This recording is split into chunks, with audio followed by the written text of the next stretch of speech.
नमस्कार। प्रस्तुत है चित्रलेखा उपन्यास का 14वां परिच्छेद। दिन के बाद रात और रात के बाद दिन, सुख के बाद दुख और दुख के बाद सुख।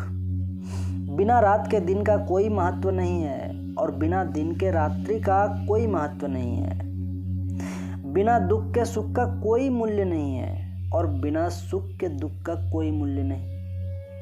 यही परिवर्तन का नियम है। संसार परिवर्तनशील है। मनुष्य उसी संसार का एक भाग है। बीजगुप्त मनुष्य था, उसने सुख देखा था, उसके लिए दुख को भी जानना आवश्यक था। पर बीजगुप्त अपने दुख के भार से विचलित हो उठा। जिस बात की उसने कल्पना तक ना की थी वही हो गई। उसे आश्चर्य यह था कि वह जीवित क्यों है। बीजगुप्त के लिए उसका जीवन भार हो गया। फिर भी मनुष्य सुख और दुख सहने के लिए बनाया गया है। किसी एक से मुख मोड़ लेना कायरता है। बीजगुप्त इसका अनुभव करता था। चित्रलेखा के वियोग के दुख को उसने साहसपूर्वक सहन करना ही निश्चित किया। एक बाधा थी। पाटलिपुत्र में रहते हुए उसको चित्रलेखा से मिलने का अवसर मिल सकेगा, फिर वियोग की तपस्या का मूल्य ही क्या। इससे भी एक बड़ी दूसरी बात थी। अन्य सामंतगणों को जब यह मालूम हो जाएगा कि चित्रलेखा बीजगुप्त को छोड़कर साधना में रत हो गई है तो वह उनको किस प्रकार मुख दिखला सकेगा। तीसरी बात बहुत स्पष्ट थी। क्या यशोधरा उसके प्रेम को प्रभावित कर सकती है।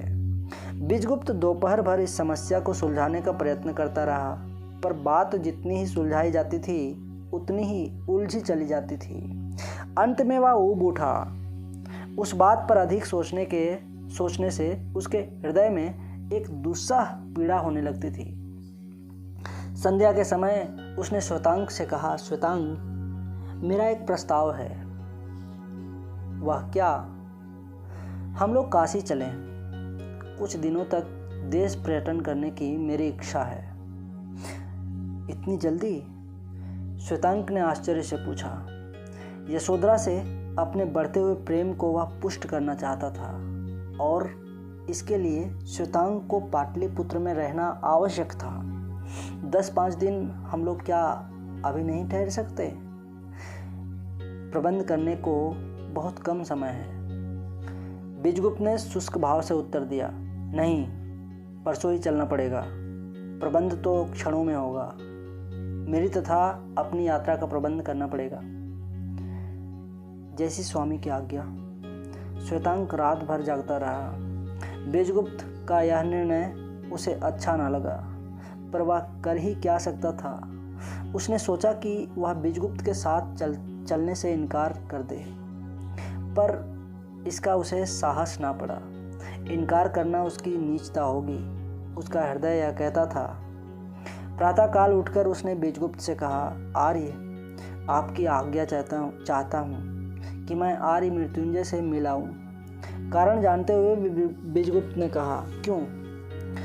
बाहर जा रहा हूँ, अधिक दिनों तक रहने की संभावना है, उनसे विदा मांगने जा रहा हूँ। तुम जा सकते हो। बीजगुप्त मन ही मन मुस्कुराया। एक प्रेम करने पर पछता रहा था, दूसरा प्रेम करने को उत्सुक था। श्वेतांग मृत्युंजय से के यहाँ पहुँचा। मृत्युंजय बाहर गए थे। श्वेतांग ने यशोधरा को अपने आने की सूचना दिलवाई। विश्राम भवन में यशोधरा श्वेतांग से मिली। अभिवादन करके दोनों बैठ गए और थोड़ी देर तक दोनों मौन बैठे रहे। श्वेतांग ने आरंभ किया, देवी, कल आर्य बीजगुप्त के साथ मैं पाटलिपुत्र छोड़ रहा हूँ, इसलिए आज तुम लोगों से विदा मांगने आया हूँ। संभवतः अधिक दिनों तक बाहर रहना पड़े। श्वेतांग यशोधरा के मुख देख रहा था, पर यशोधरा के मुख पर कोई भाव परिवर्तन न हुआ। क्या बीजगुप्त बाहर जा रहे हैं? पर कल तो आर्य बीजगुप्त ने हम लोगों से अपने पाटलिपुत्र से जाने की कोई बात नहीं कही थी। श्वेतांग को यशोधरा की अपनी ओर यह उदासीनता बुरी लगी। वह तिलमिला उठा।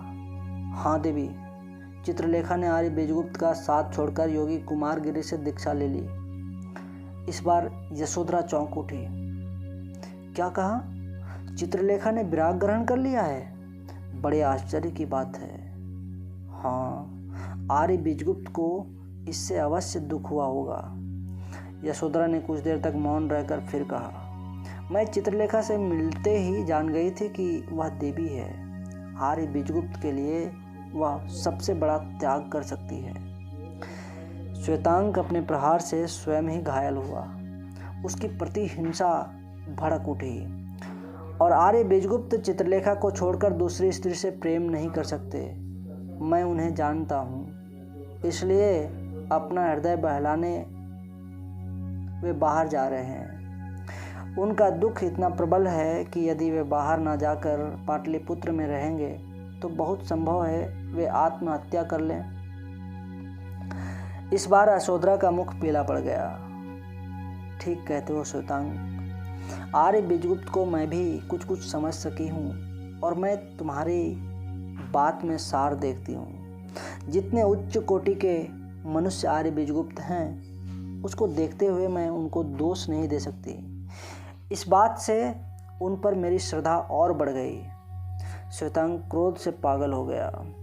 यशोधरा, एक नर्तकी के प्रेम में इतना पागल हो जाना आर्य बीजगुप्त के लिए या किसी अन्य पुरुष के लिए कहाँ तक उचित है, या अभी नहीं जान सका हूँ। दूसरी बात और है, क्या दुख पड़ने पर इतना अधीर हो जाना मनुष्य में एक निर्बल व्यक्तित्व का द्योतक नहीं है।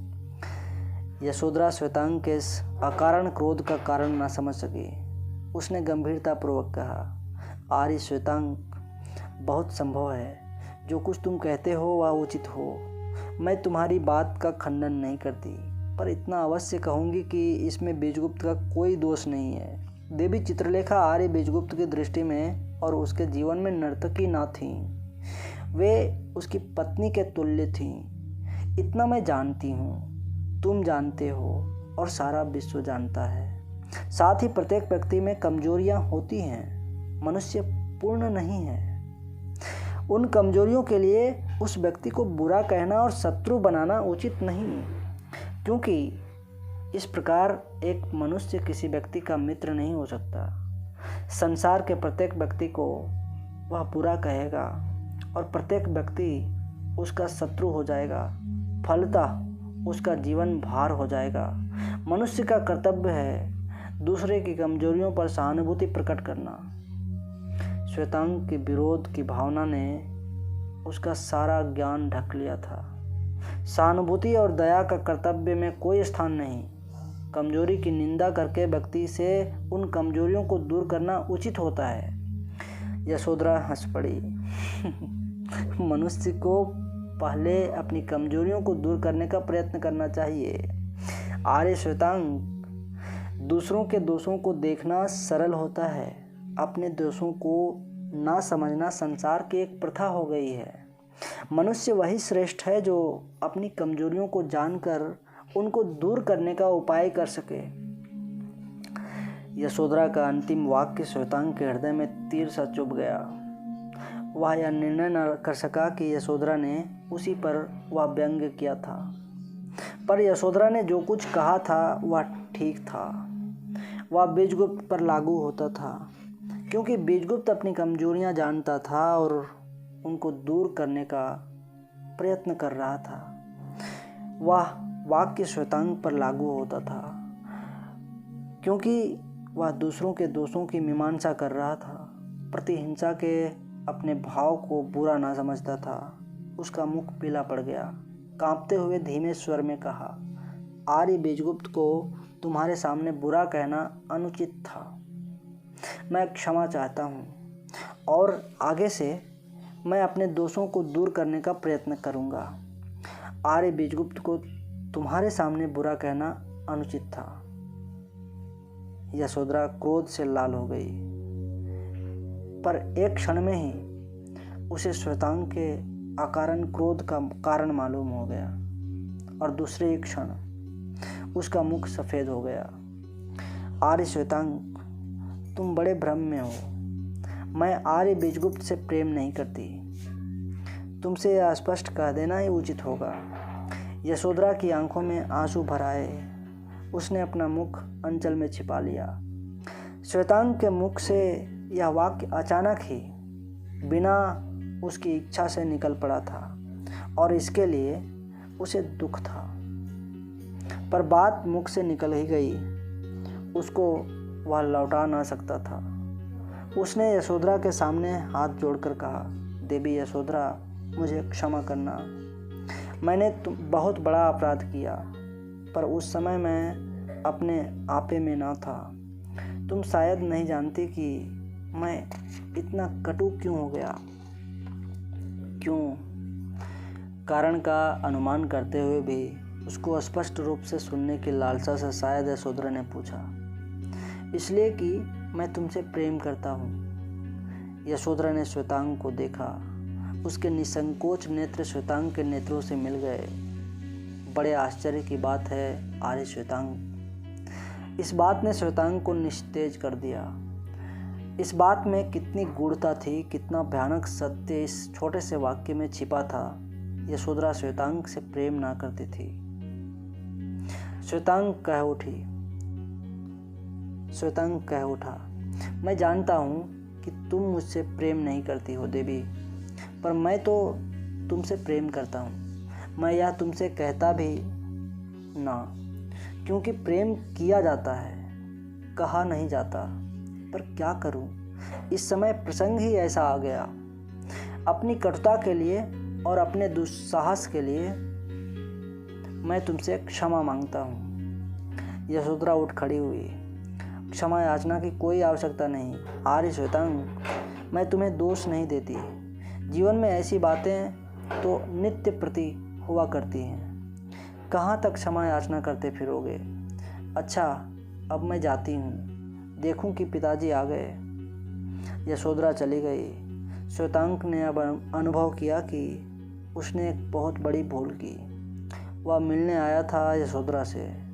भाग्यवश यशोधरा से बातचीत भी एकांत में हो सकी और काफ़ी अधिक, शायद इससे भी अधिक हो सकती यदि वह अपनी मूर्खता से यशोधरा को क्रोधित न कर देता।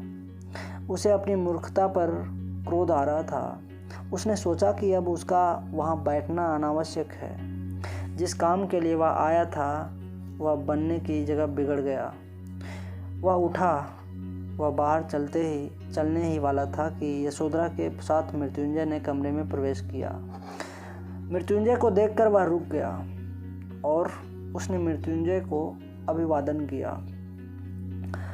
मृत्युंजय ने श्वेतांग को बैठने का आदेश देते हुए कहा, बैठो वत्स।